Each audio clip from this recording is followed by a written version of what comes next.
ವೀಕ್ಷಕರೇ ನಮಸ್ಕಾರ.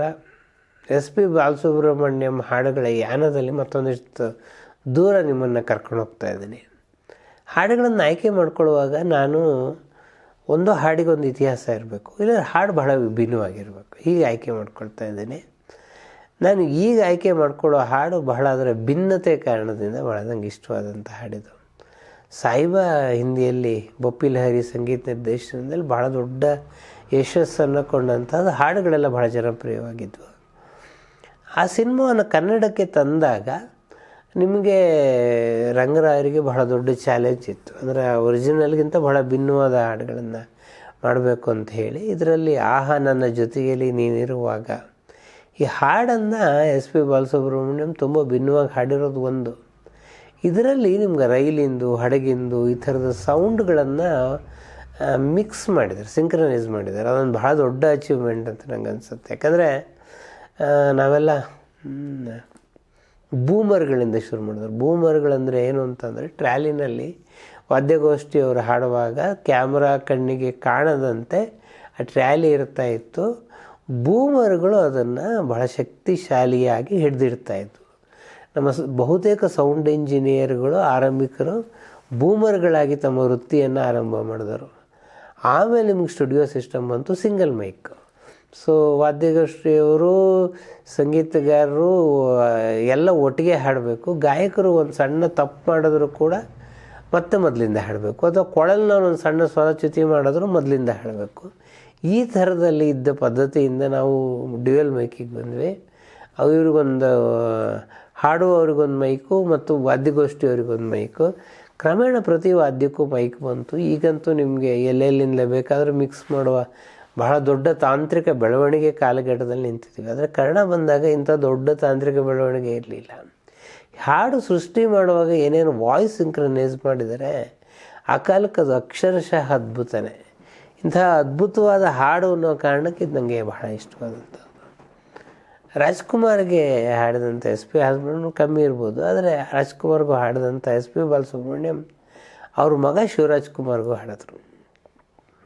ಶಂಕರ್ ಗಣೇಶ್ ಅವರ ಸಂಗೀತ ನಿರ್ದೇಶನದಲ್ಲಿ ಆನಂದಲ್ಲಿ ಎಲ್ಲ ಹಾಡಿಗಿಂತಲೂ ಬಹಳ ವಿಭಿನ್ನವಾದ ಹಾಡು ಟು ವಿ ಎಂದು ಹಾಡುವ ಆ ಫ್ರೆಶ್ನೆಸ್. ಮತ್ತು ಒಬ್ಬ ಹೊಸ ಹೀರೋ ಎಂಟ್ರಿ ಆಗ್ತಾ ಇದ್ದಾನೆ, ಅವನಿಗೆ ಈ ಥರದನ್ನು ಇಟ್ಕೊಂಡು ತುಂಬ ಅದ್ಭುತವಾಗಿ ಮೂಡುವಂಥ ಹಾಡೋದು ಟು ವಿ. ಅದರಲ್ಲಿ ನಿಮ್ಗೆ ವಾಯ್ಸ್ ನೋಡ್ಬೋದು. ಅಂದರೆ ಶಿವರಾಜ್ಕುಮಾರ್ನ ಮೊದಲನೇ ಸಿನಿಮಾ, ಅವರು ವಾಯ್ಸ್ ಮಾಡ್ಯುಲೇಷನ್ ಹೇಗಿರಬಹುದು ಅನ್ನೋದನ್ನು ಅರ್ಥ ಮಾಡ್ಕೊಂಡು ಎಸ್ ಪಿ ಹಾಡಿದ್ದಾರೆ ಅಂತಂದರೆ ಅವರು ಒಂದು ಹಾಡಿಗೆ ಎಷ್ಟು ಹೋಮ್ವರ್ಕ್ ಮಾಡ್ತಾಯಿದ್ರು ಅನ್ನೋದನ್ನು ನಾವು ನೆನ್ಪಿಟ್ಕೋಬೇಕು.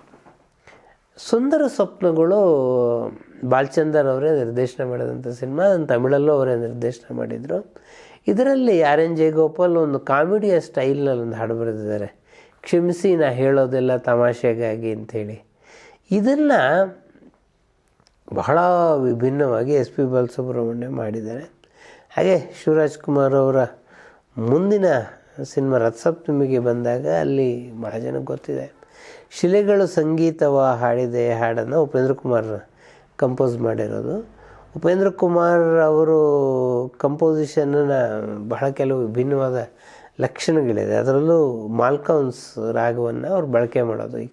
ಸಾಮಾನ್ಯಕ್ಕೆ ನಮ್ಮಲ್ಲಿ ಸಂಗೀತ ಸ್ಪರ್ಧೆಗಳು ನಡೆಯುವಾಗಲೆಲ್ಲ ಬಳಕೆ ಆಗೋದು ಮಾಲ್ಕೌನ್ಸ್ ರಾಗನೇ.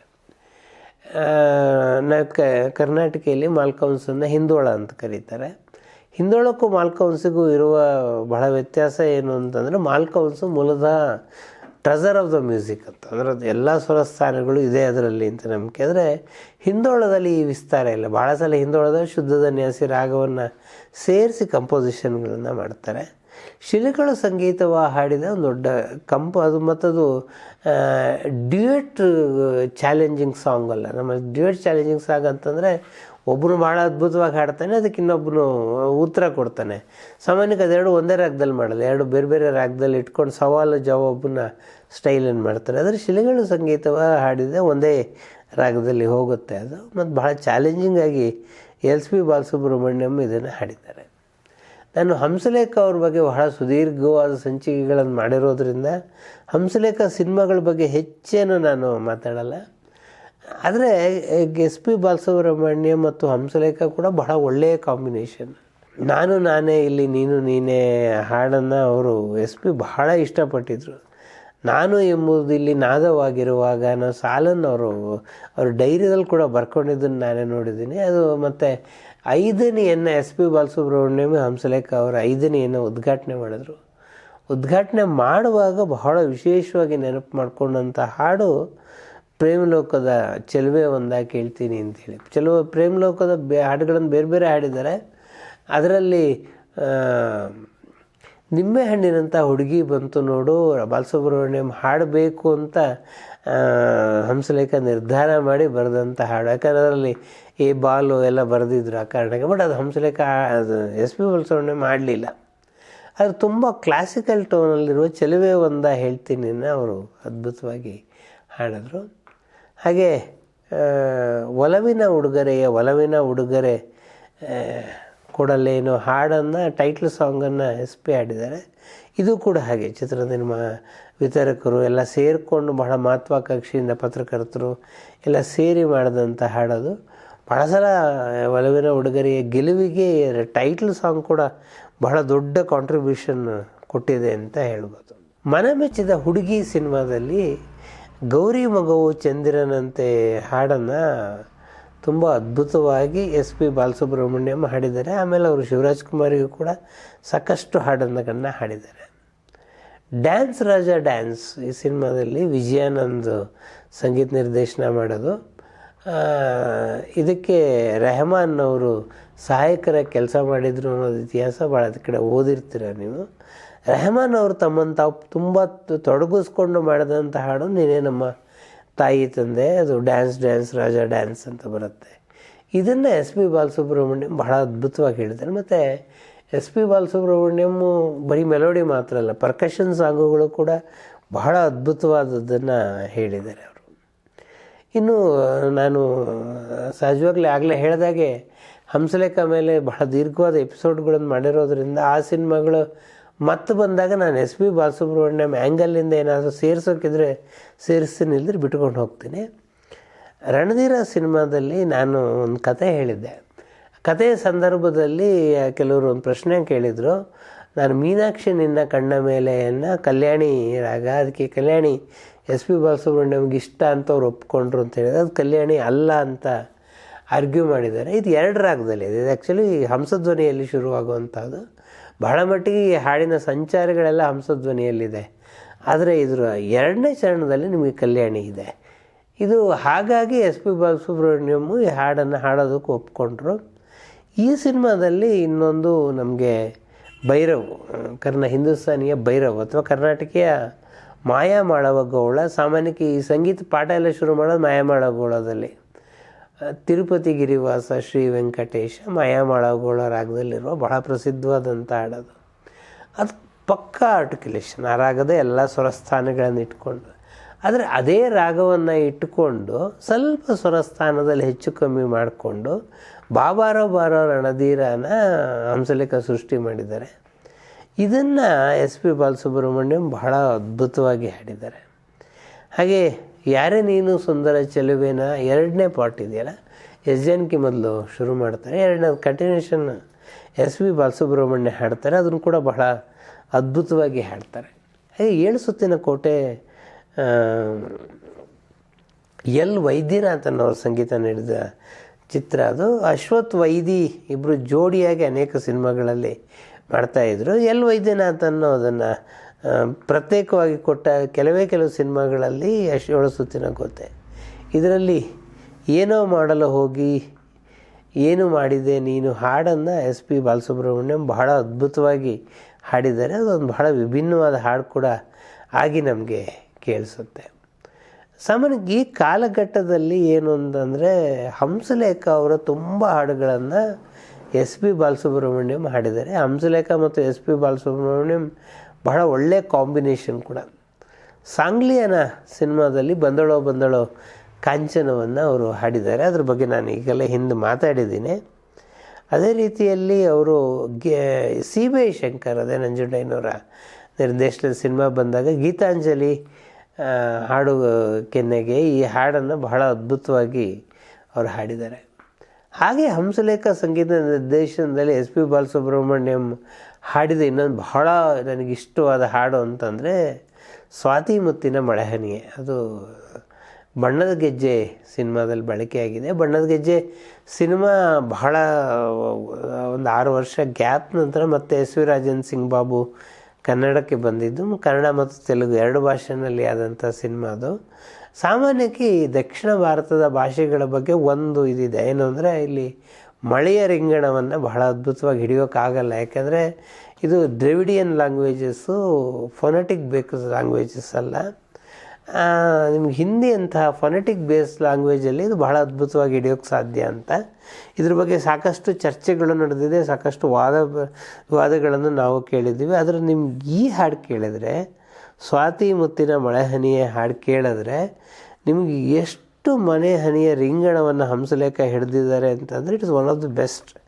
ಈ ಅದ್ಭುತವಾದ ಹಾಡಿನ ಮೂಲಕ ನಮ್ಗೆ ಅನೇಕ ಇದು ಸಿಕ್ಕುತ್ತೆ. ನಾನು ಈ ಹಿಂದೆ ಎಸ್ ಪಿ ಬಾಲಸುಬ್ರಹ್ಮಣ್ಯಂ ಸಂಚಿಕೆ ಮಾಡುವಾಗಲೂ ಹೇಳಿದ್ದೀನಿ, ಆರ್ ಎನ್ ಜಿ ಗೋಪಾಲ್ ಸಂಚಿಕೆ ಮಾಡುವಾಗಲೂ ಹೇಳಿದ್ದೀನಿ.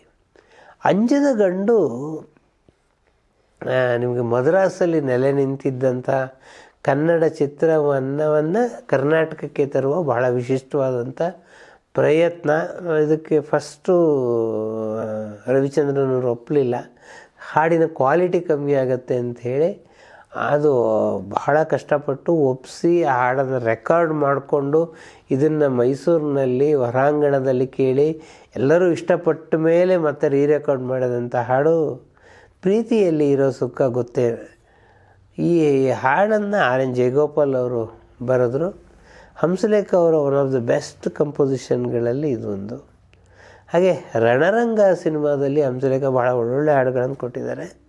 ಅದರಲ್ಲಿ ನಾನು ಹಂಸಲೇಖ ಬಗ್ಗೆ ಹೇಳುವಾಗ ಈ ಕಥೆಯನ್ನು ಹೇಳಿದ್ದೀನಿ ನಿಮಗೆ. ಯಾವ ಸೀಮೆ ಗಂಡು ಕಾಣಮ್ಮೋ ಹಾಡನ್ನು ಬಹಳ ಅದ್ಭುತವಾಗಿ ಹಂಸಲೇಖ ಸೃಷ್ಟಿ ಮಾಡಿದ್ದಾರೆ. ಈ ಹಾಡನ್ನು ಸ್ವತಃ ಅಣ್ಣವರೇ ಇಷ್ಟಪಟ್ಟು ಓಕೆ ಮಾಡಿದಂಥ ಹಾಡದು. ಅಂದರೆ ಈ ಹಾಡು ಕಂಪೋಸಿಷನ್ ಆಗುವ ಸಂದರ್ಭದಲ್ಲಿ ಇವರೇ ಅಲ್ಲಿಗೆ ರಾಜ್ಕುಮಾರ್ ಅವ್ರ ಮನೆಗೆ ಹೋಗೋದು ಅಂತ ಇತ್ತು. ಚಾಮುಂಡೇಶ್ವರಿ ಹೃದಯ ಸ್ಟುಡಿಯೋದಲ್ಲಿ ಕೂತಾಗ ಇದಕ್ಕಿದ್ದಂಗೆ ಫೋನ್ ಬಂತು, ಅಣ್ಣವ್ರು ಬರ್ತಾರಂತೆ ಅಂಥೇಳಿ. ಇದು ರಣರಂಗ ಹಂಸಲೇಖ ಅಣ್ಣವರ ಕ್ಯಾಂಪಿಗೆ ಮಾಡಿದ ಮೊದಲ ಸಿನಿಮಾ. ಹಂಗಾಗಿ ಒಂದು ಸಣ್ಣ ಭಯ ಇತ್ತು, ಅಣ್ಣವ್ರ ಎದುರಿಗೆ ನುಡ್ಸೋಕ್ಕಾಗತ್ತೋ ಇಲ್ಲವೋ ಅಂಥೇಳಿ. ಹಾಗಾಗಿ ಬೇಡ ನಾವೇ ಅಲ್ಲೇ ಬರ್ತೀವಿ ಅಂದರೆ ಎಲ್ಲ ಅರ್ಧ ದಾರಿಲಿ ಇದ್ದಾರಂತೆ ಅವರು ಅಂದರು. ಬಂದು ಹಂಸಲೇಖ ಅವರಿಗೆ ಏನೇನು ಕಂಪೋಸ್ ಮಾಡಿದಿರಿ ತೋರಿಸಿ ನೋಡೋಣ ಅಂದರೆ, ಇದು ನನ್ನ ಮಾತಲ್ಲ, ಹಂಸಲೇಖ ಅವ್ರ ಮಾತು. ಈ ಮೇಷ್ಟ್ರು ಬಂದು ಕೂತ್ಕೊಂಡು ಎಲ್ಲರೂ ನೋಟ್ಸ್ ತಗೊಂಬಂದು ಇಂದಾಗ ಹೆಂಗಾಗತ್ತೆ, ನನಗೆ ಹಾಗೆ ಆಗಿತ್ತು. ಅಣ್ಣವ್ರಿಗೆ ಏನು ಕಂಪೋಸಿಷನ್ ತೋರಿಸೋದು, ಅದಕ್ಕೆ ಸ್ವಲ್ಪ ಏನಾದರೂ ಮೂಡುದು ಆ ಟೆನ್ಷನ್ ಇತ್ತಲ್ಲ, ಅದು ಕಳ್ಕೊಬೇಕಲ್ಲ. ಅದಕ್ಕೆ ಹಾರ್ಮೋನಿಯಂ ಅಣ್ಣವ್ರ ಕಡೆಗೆ ತಿರುಗಿಸಿ, ಅಣ್ಣವ್ರೆ ನೀವು ಹಾರ್ಮೋನಿಯಂ ಭಾಳ ಚೆನ್ನಾಗಿ ನುಡಿಸ್ತೀರಂತೆ, ನಾನೊಂದು ಸಲ ಕೇಳ್ತೀನಿ ನುಡಿಸ್ಬಿಡಿ, ಬೆರಳಾಡಿಸ್ಬಿಡಿ. ಅಣ್ಣವರು ಹಾರ್ಮೋನಿಯಮನ ಮೇಲೆ ಬೆರಳಾಡಿಸುವಾಗ ಸಾಮಾನ್ಯಕ್ಕೆ ಅವ್ರು ನಾನೇ ನೋಡಿದ್ದವ್ರು ಪೀಲ್ ಭಾಳ ನುಡಿಸೋರು, ಹಾರ್ಮೋನಿಯಮಲ್ಲಿ ಮೋಹನ ನುಡಿಸೋರು ಅಥವಾ ಬೂಪು ನುಡಿಸೋರು. ಇವ್ರು ಬೆರಳಾಡಿಸ್ತಾ ಇರುವಾಗ ಹಂಸಲೇಖ ಸುಮ್ಮನೆ ಕೂತ್ಕೊಂಡು ಯೋಚನೆ ಮಾಡ್ತಾಯಿದ್ರಂತೆ. ಗಾಜನೂರಿಂದ ಮುಂದೆ ಬಂದು ದೊಡ್ಡ ಸಾಧನೆ ಮಾಡಿಬಿಟ್ಟಲ್ಲ ಈ ಮನುಷ್ಯ, ಇಡೀ ಕನ್ನಡ ಚಿತ್ರರಂಗವನ್ನೇ ಆಧಾರ ಸ್ತಂಭವಾಗಿ ನಿಂತ್ಕೊಂಡ್ಬಿಟ್ನಲ್ಲ ಅನ್ನೋ ರೀತಿಯಲ್ಲಿ ಹಾಡು ಹೇಳಿ ಅಂತಂದಾಗ, ಯಾವ ಸೀಮೆ ಗಂಡು ಕಾಣಮ್ಮು ಅಂತ ಹಂಸಲೇಖ ಹಾಡೋದ್ರಂತೆ. ಅಣ್ಣವ್ರು ಚಪ್ಪರಿಸ್ಕೊಂಡು ಭಾಳ ಮಜವಾಗಿದೆಯಲ್ರಿ ಇದು, ಅಂದರೆ ಗಾಜನೂರು ಗಂಡು ಕಾಣಮ್ಮು ಅಂತಂದರೆ, ಓಹೋ ಇದನ್ನೆಲ್ಲ ಮಾಡ್ತಿರೋ ನೀವು ಅಂತೇಳಿ ಭಾಳ ತಮಾಷೆಯಾಗಿ ಹಾಡನ್ನು ಓಕೆ ಮಾಡಿದ್ರು. ಅದರಲ್ಲಿ ಗುರುರಾಯ ಬಂದ ಗುರುತಾಯಿತು ಎಂದ ಅಂತ ಬರೆದಿದ್ರಿ. ಏನು ರೀ ರಾಘವೇಂದ್ರ ಸ್ವಾಮಿಗಳನ್ನ ಹಿಂಗೆಲ್ಲ ಲವ್ ಸಾಂಗಲ್ಲಿ ತೊಗೊಂಬರ್ತಾರೆ, ಅದ್ರ ಚೇಂಜ್ ಮಾಡಿ ಅದನ್ನು ಅಂದರೆ ಅದು ಗುರುರಾಜ ಬಂದ ಅಂತ ಬದಲಾಯಿಸಿದ್ದಾರೆ. ಆಮೇಲೆ ಕಂಪೋಸಿಷನ್ನಲ್ಲಿ ಅದನ್ನ ಹಂಸಲೇಖ ತುಂಬ ಚೆನ್ನಾಗಿ ಹೇಳ್ತಾರೆ, ಈ ಹಾಡು ಹೆಂಗೆ ಸೃಷ್ಟಿಯಾಯಿತು ಅಂಥೇಳಿ. ಇದು ಎಸ್ ಪಿ ಬಾಲಸುಬ್ರಹ್ಮಣ್ಯಂ ಹಾಡಿರುವ ಬಹಳ ವಿಭಿನ್ನವಾದಂಥ ಹಾಡಿದು. ಯುಗ ಪುರುಷ ಒಂಥರ ಚಾಲೆಂಜಿಂಗ್. ಹಂಸಲೇಖ ಅವರು ಬಹಳ, ನಾನು ಹಂಸಲೇಖ ಸಂಚಿಕೆಯಲ್ಲಿ ಅದನ್ನು ಜಾಸ್ತಿ ನಿಮ್ಗೆ ಹೇಳೋಕ್ಕೋಗಲ್ಲ, ಯಾಕಂದರೆ ಅಲ್ಲಿ ಭಾಳ ದೀರ್ಘವಾಗಿ ಹೇಳಿದ್ದೀನಿ. ಅದರಲ್ಲಿ ಸಂಗೀತವೇ ನನ್ನ ಉಸಿರು, ಚಪ್ಪಾಳೆಯೇ, ಅದು ಒಂಥರ ಹಂಸಲೇಖ ನಾನು ಕನ್ನಡ ನಾಡಿನ ಜನತೆಗೆ ನನ್ನ ಬಗ್ಗೆ ನಾನು ಹೇಳ್ಕೊಂಡಂಥ ಹಾಡು. ಎಸ್ ಪಿ ಹಾಡಿದ ಮೇಲೆ ಅವರು ಹಾಗೆ ಹೇಳೋರು, ನಾನು ಕನ್ನಡ ನಾಡಿನ ಜನತೆಗೆ ಹೇಳ್ಕೊಳ್ಳೋ ಅಂಥ ಹಾಡಿದು ಅಂತ. ಅದರಲ್ಲಿ ಯಾವುದೋ ಈ ಗೊಂಬೆ ಯಾವುದು ಅಂತ ಹಾಡಿದೆ, ಅದರಲ್ಲಿ ಯಾವುದೋ ಇನ್ಸ್ಟ್ರೂಮೆಂಟ್ ಯೂಸ್ ಮಾಡಿಲ್ಲ. ಅದರಲ್ಲೊಂದು ಆ ಸಿನಿಮಾ ಕಥೆನಲ್ಲಿ ಅದು ಬರುತ್ತೆ, ಅವನು ಇನ್ಸ್ಟ್ರೂಮೆಂಟ್ ಬಳಸಬಾರ್ದು, ನಿರ್ಬಂಧ ಇರುತ್ತೆ ಅಂಥೇಳಿ. ಆ ಲಿಮಿಟೇಷನ್ ಇಟ್ಕೊಂಡು ಸೃಷ್ಟಿ ಮಾಡೋದಂಥ ಭಾಳ ಸುಂದರವಾದ ಗೀತೆ ಇದು. ಇನ್ನೊಂದು ಕೇಳಿ ಪ್ರೇಮಿಗಳೇ ಕಥಾನಕ. ಸೊ ಲಾವಣಿ ಹಿನ್ನೆಲೆಯಿಂದ ಬಂದವರು ಹಂಸಲೇಖ, ಹಾಗಾಗಿ ಆ ಕಥಾನಕವನ್ನು ಬಹಳ ಅದ್ಭುತವಾಗಿ ಸೃಷ್ಟಿ ಮಾಡಿದ್ರು. ಈ 3 ಹಾಡನ್ನು ಕೂಡ ಎಸ್ ಪಿ ಬಾಲಸುಬ್ರಹ್ಮಣ್ಯಂ ಬಹಳ ಅದ್ಭುತವಾಗಿ ಹಾಡಿದ್ದಾರೆ. ಇನ್ನಷ್ಟು ಹಾಡುಗಳ ಜೊತೆಗೆ ನಾನು ಮುಂದಿನ ಸಂಚಿಕೆಗೆ ಬರ್ತೀನಿ.